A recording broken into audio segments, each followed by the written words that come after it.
Une femme parle, un homme l'interrompt.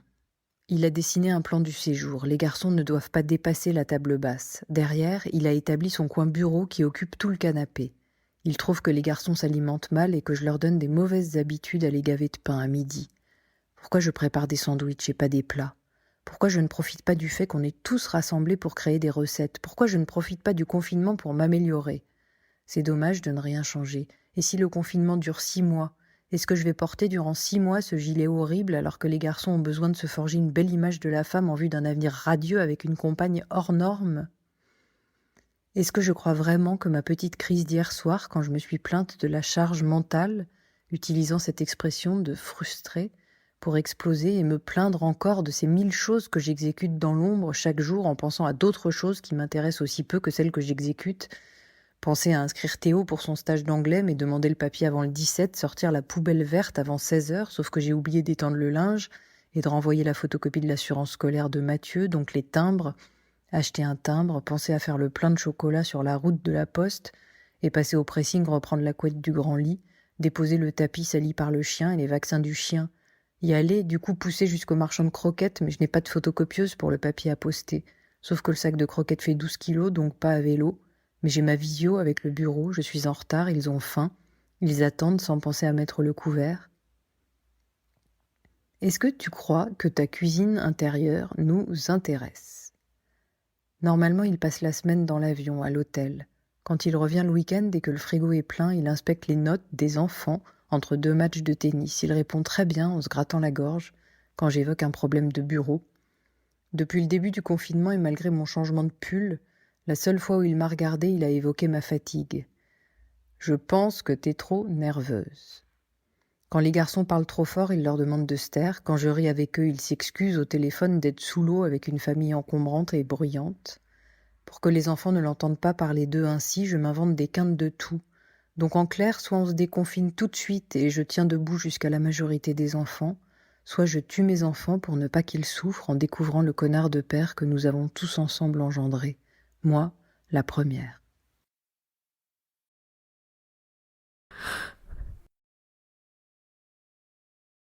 Une femme parle.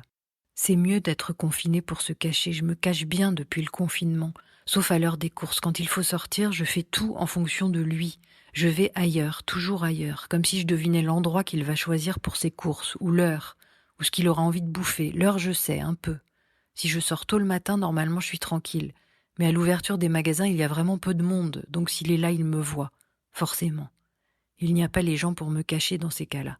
Une fois, j'ai parlé à une dame qui tenait de la semoule dans la main et j'ai évoqué une recette pour qu'il croie qu'on était ensemble. Elle ne m'a pas écouté longtemps. Et puis il y avait la distanciation sociale qui lui laissait la place s'il voulait de s'installer entre elle et moi. Et de toute façon, c'était pas lui. Je fais attention à regarder partout, surtout si ça prend du temps à la caisse. Et quand je rentre chez moi aussi. Je fais attention en faisant mon code. De toute façon, il le connaît, mais c'est l'idée qu'il apparaisse. Là, c'est le film d'horreur, sa gueule, sa fausse gueule gentille, le petit sourire coincé. Je me domine, mais je sais pas pour combien de temps, ça dépend de toi, ma grande. Donc je sors quand il dort. Mais s'il ne dormait pas, combien de temps je peux arrêter de manger? J'aime mieux ne pas manger, je mangerai demain. En attendant, ça développe mon instinct, mes sens. Affamée, je suis à l'affût. J'ai du flair, je sens que si je sortais, il serait là. Je préfère rester à l'intérieur, le temps qu'il se calme.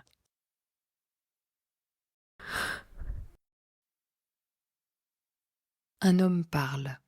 J'imprègne les draps, les murs. Je veux, quand elle rentrera chez elle, qu'elle me sente même dans le gel douche ou dans la moutarde.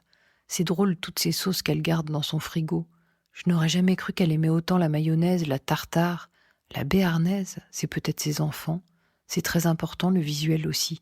J'ai envie de repeindre sa cuisine, en sésame, le visuel, il faut vraiment tout envahir. Mais les magasins de bricolage sont fermés. Si je gratte la peinture, ça donnera une teinte chaude. Elle dit qu'à la campagne, là où elle est, les murs sont froids. En grattant fort, je peux récupérer le bois. Quand elle rentrera chez elle, elle sera bien. Je fais du jardinage sur le bord de ses fenêtres avec les avocats que je mange. Ça poussera. Tous les livres que je lis, je les range à côté de son lit. J'ai fabriqué un rideau à la fenêtre du toit avec un de ses pulls. Je lui ai écrit que la lumière qui passe au travers dessine un soutien-gorge avec les montants de la fenêtre. Elle me répond toute la nuit. La journée, elle fait l'école à ses enfants, elle travaille. La nuit, on s'aime comme avant son départ.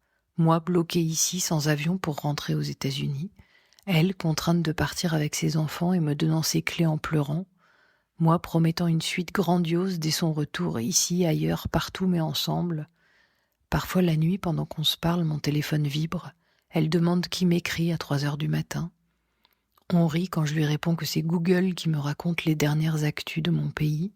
Je lui dirai quand elle reviendra, je lui écrirai plutôt. Il faudrait que ces murs lui parlent si je n'y arrivais pas. Un mot, la vérité. Ma femme s'appelle Google et je dois rentrer lui donner des nouvelles de moi. Il faudrait que les murs la serrent quand je ne serai plus là. Le toucher, c'est le plus important, mais comment l'organiser quand je ne serai plus là? En fait, je voudrais que le confinement ne s'arrête pas.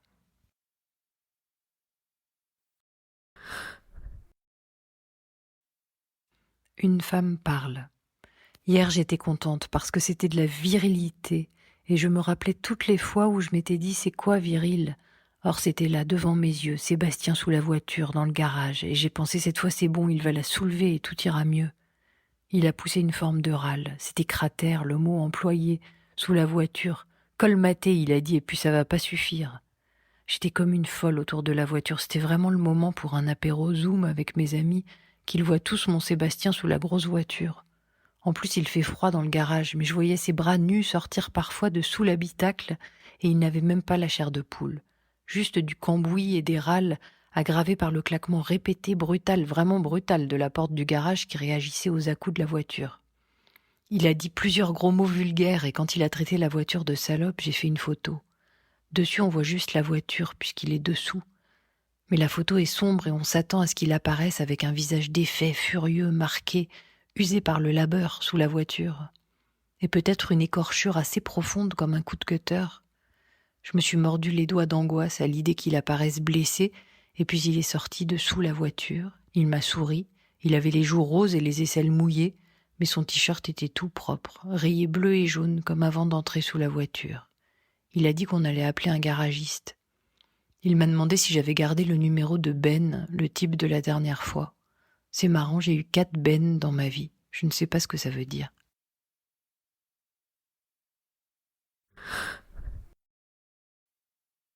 Un homme parle.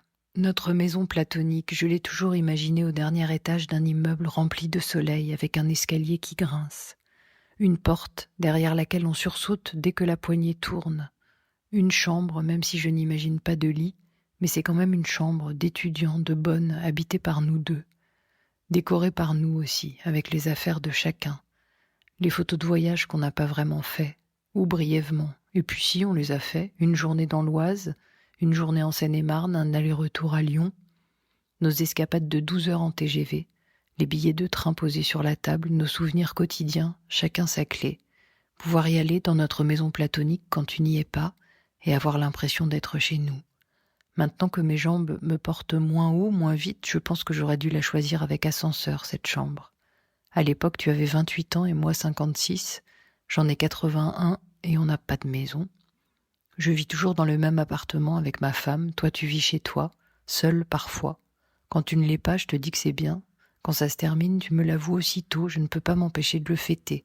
Ma femme est amusée quand je rapporte du champagne. Je passe chez toi juste avant. Tu as un ascenseur. Tu t'endors souvent sur mon épaule devant un film. On se donne le bras en secret au cinéma. On se tient la main sous les manteaux ou sous les tables de restaurant.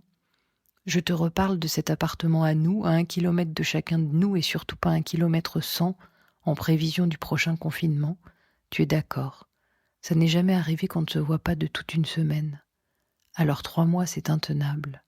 Tu dis que notre amour n'a jamais été pire. Le jour du déconfinement, on va se serrer dans nos bras, sans rien froisser, pour retrouver notre air interdit, notre amour familier. Vivre sans toi, c'est ce qui nous a toujours rapprochés.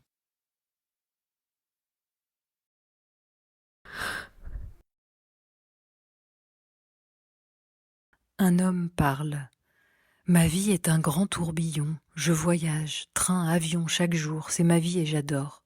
Au moment du confinement, je venais juste de monter ma boîte. J'ai eu très peur, mais finalement, ça a été le contraire. Ça a très bien marché. Ma femme a été parfaite. Comme elle ne pouvait pas vraiment travailler à distance, elle s'est occupée de l'intendance, des enfants, des courses. Elle a même pu faire un cours de yoga sur Zoom, ou 2, je ne sais plus. C'était génial. Elle a préparé des recettes parfois très élaborées, et un pain marocain, un jour, complètement raté. Tout dur mais très gras. Ça l'a fait rire, il y avait une bonne ambiance. Elle a pris le pain en photo, elle l'a envoyé sur le WhatsApp de la famille. Elle a pu faire le grand lessivage de printemps, mais pendant 3 mois. Elle a réaménagé les placards, lavé les rideaux, tous les trucs qu'elle n'a jamais le temps de faire d'habitude. Aspirer dans le canapé, nettoyer les vitres, refaire les joints de la salle de bain, trier les affaires des enfants. Moi, je me suis consacrée à ma boîte, à mes contacts, à mes réunions, comme d'hab, et là, tout marche bien. Une femme parle. Ou alors juste une fois, la première, pour lancer la machine. Du GHB. J'essaye et je vois, mais je me demande si ce n'est pas plutôt un coma qu'il me faudrait, pour avoir envie, pour pas sentir que j'ai pas envie. Je suis arrivée à notre premier rendez-vous avec tout ce qui avait envie de lui en moi, sauf moi. Pourtant, je léchais les murs, hein. En tout cas, une fois, c'est vrai, j'ai léché le mur tellement j'avais envie. Mais quand je l'ai vu, en vrai, rien. Alors que si je tombais dans le coma, on pourrait s'aimer exactement comme on avait prévu avant de se voir. Depuis le début, c'est l'homme de ma vie au téléphone. Jamais vécu ça avec personne, autant de connivence, autant de désir, autant d'attente. Oui, un coma au moins pour le premier rapport. Si je ne suis pas là pendant qu'on se touche, peut-être qu'ensuite, à mon réveil, il me restera quelque chose. Un bien-être. Et en voyant son visage au-dessus de moi, je l'associerai à ce bien-être profond d'attendre mon coma et je pourrais alors envisager l'histoire d'amour que nous avons si bien commencée. Par téléphone. Mon inconscient l'aura accepté. Je pense sincèrement qu'un état latent ou absent va me permettre de dépasser ce refus qu'il m'inspire où que je le regarde. Ses petits ongles, ses courtes dents, sa peau tiède, je dois dépasser ce rejet et vivre l'amour qu'on s'est fixé par téléphone. Il me regarde toujours avec espoir. Pardon, non, c'est trop tôt. Comment lui dire à quel point déçue, à quel point malheureuse, à quel point mon corps est aux ordres de mon esprit critique. Et puis zut, on dirait une vieille fille, sûre que si je lui accroche des boucles d'oreilles, le tour est joué. Un coma, s'il vous plaît, éteindre la lumière ne suffira pas. Il ne faudrait pas que je sente les mouvements ni l'odeur. Il ne faudrait pas que j'entende les mots, ou alors juste très loin des nimbes, le bip-bip rassurant de ma respiration stable.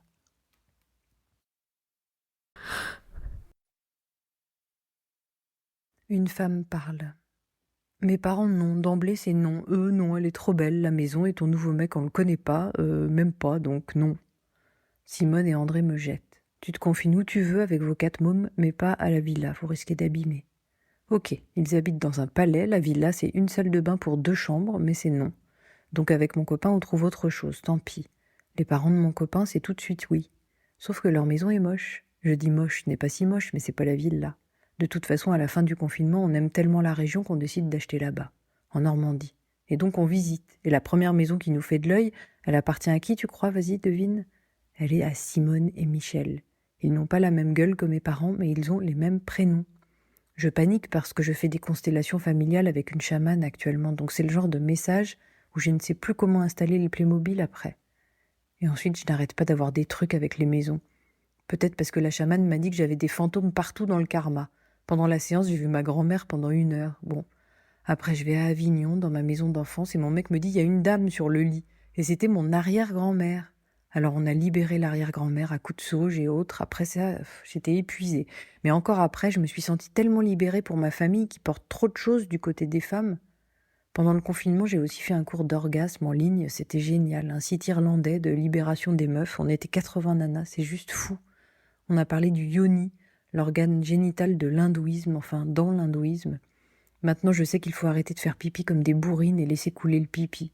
Si j'avais su, j'aurais fait pipi comme ça beaucoup plus tôt. C'est moins dru, mais c'est ce que le corps recherche. Sinon, avec mon mec, c'est super. Le confinement nous a confortés dans nos choix et les enfants ont vécu 1000 choses qui ont soudé entre eux une relation forte. Et toi ?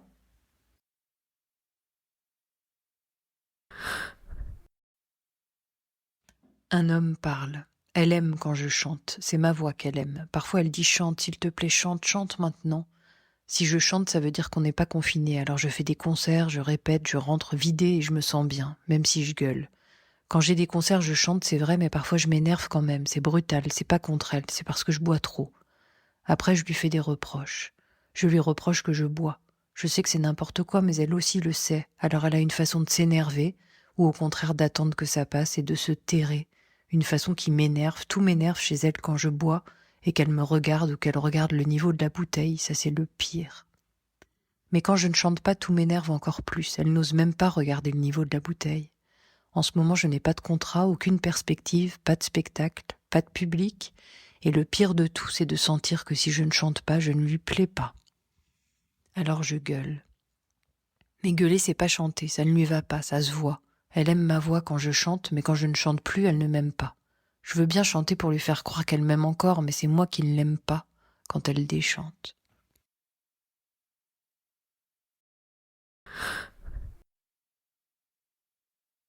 Une femme parle. La méditation, ça ne fait rien contre les tensions entre le mari et le père. Enfin, pas sur moi. On était pourtant dans des conditions idéales, grand domaine, chez mes parents, tant de plomb dans le sud de la France. Au début, je me disais que c'était une chance, cette parenthèse, carrément cette enfance que je revivais.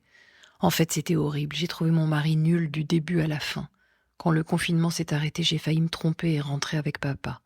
J'ai dû tellement prendre sur moi pour supporter mon mari. À chaque repas, il y avait celui qui brillait et celui qui essayait de briller. L'enfer. En parlant, mon mari faisait résonner ce qui m'empêchait de profiter de ce qui aurait pu être une jolie pause. Et pire, il y avait un problème visuel. Il surlignait de la fluorescence de ses dents que je me suis mise à trouver horrible aussi, la nullité de notre rapport. Mon père, lui, il regarde ma mère et elle sait. Ils font des sudoku côte à côte, dans le canapé, et ils se lèvent en même temps pour aller marcher sans avoir besoin de se parler. Nous, on était « Ah oui, un tour à vélo, mais le mien est dégonflé. Prends celui de Bob si tu veux. Oui, mais il fait un peu mal au dos. » Mes parents devant, pédalant côte à côte comme sur un tandem de profil. Et mon mari en danseuse avec son gros cul de confiné qui s'est mis à goûter chaque jour. Et puis il tenait tête à mon père qui éteignait les débats vides, mais l'autre il les rallumait. Si, je vous assure, il faut fermer l'eau pendant qu'on brosse ses dents. Le pire, c'était le regard de mon père sur moi quand il me souriait. Je lui courais après dès qu'il sortait et mon mari à chaque fois disait « Attendez-moi, je viens faire un tour avec vous ». Du coup, c'était ma mère qui lui trouvait une occupation pour qu'il nous lâche. « Bertrand, tu serais gentil de regarder la boxe, elle clignote. » J'allais marcher des heures avec mon père, j'attendais qu'il me fasse une réflexion, mais rien, et j'aurais voulu qu'à force de s'éloigner, on oublie que j'avais été mariée, qu'on rajeunisse. J'aurais voulu ne jamais revenir, mais lui, il avait envie de revoir ma mère.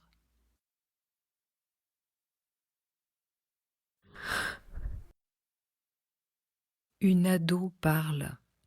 Alan, 23 ans, ça s'invente pas. Le beau gosse sympa en plus qui va nous faire marrer une semaine sur deux jusqu'à la fin du confinement. Et de notre vie si ça se trouve. Léa est d'accord avec moi, ça nous va, il met la table. J'ai 17 ans, ma sœur 15, lui 23 et notre mère 48. Enfin notre mère, à nous je veux dire, nous les filles de notre mère, qui est tombée amoureuse d'Alan via Tinder. Quitte à nous avouer des secrets, autant le faire bien, donc Tinder. Et puis Alan apparaît, et là gros coup de foudre, à tel point qu'à l'annonce du confinement, maman étouffe, pleure, quitte le bureau pour aller le retrouver et dresser le plan de bataille. D'ailleurs, lui aussi court déjà vers elle. Ça tombe bien, il bosse chez Deliveroo pour payer son studio, donc il va sous-louer son studio et vivre ici avec nous.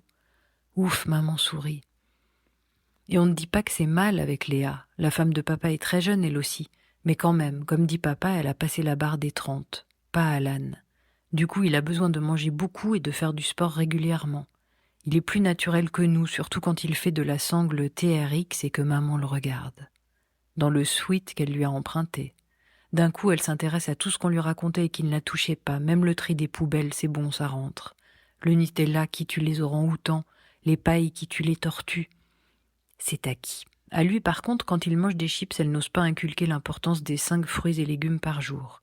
La nuit, on a le même réflexe, Léa et moi. On met la musique un bon moment. Lui aussi remarque. On a tous la même idée. Parfois, on tombe sur les mêmes chansons, mais dans ces cas-là, on évite de taper au mur pour rigoler. On articule bien sa présence dans nos têtes pour la comprendre. Maman sort avec Alan qui a 23 ans. La semaine qu'on passe chez papa, il ne nous manque pas, mais on a peur. S'il largue maman, elle ne s'en remettra pas. On n'aura plus qu'à lui chercher un animal à adopter. Il y en aura plein quand les gens les auront abandonnés après les confinements. Quand on revient et qu'on les voit, maman et Alan, on est contente pour eux, même si ça nous fait quelque chose, mais on n'arrive pas à dire quoi. Un trouble ? Il a dit ça l'autre jour. Que ça devait nous faire bizarre, mais qu'on n'avait qu'à faire comme s'il était un frère. Mais ça, j'ai peur que ce soit un peu trop bizarre pour nous.